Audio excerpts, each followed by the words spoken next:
ఈ వాక్యం వింటున్న సహోదరి సహోదరుడా, దేవుడి వాక్యం తెలియపరుస్తుంది, నిన్ను దుఃఖపరిచిన వారిని నువ్వు శిక్షించొద్దు, నువ్వు శిక్షించాలనుకోవద్దు, నువ్వు ఎదురు దెబ్బ కొట్టాలనుకోవద్దు, నువ్వు పగ తీర్చుకోవాలనుకోవద్దు, నువ్వు పంతం తీర్చుకోవాలనుకోవద్దు.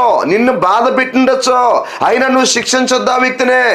దేవుడు మాట్లాడుతున్నాడు, పరిశుద్ధాత్మ దేవుడు మాట్లాడుతున్నాడు. నువ్వు శిక్షించవద్దు, వదిలేసి.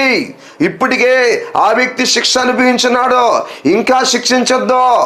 వాడు దెబ్బతినిపోతాడో, దూరం అయిపోతాడో, ఎలపలికి వెళ్ళిపోతాడో, లోకంలో పడిపోతాడో, పాపంలో పడిపోతాడో, సాతాను చేతిలో పడిపోతాడో, రక్షణ కోల్పోతాడో, బలహీనుడైపోతాడో.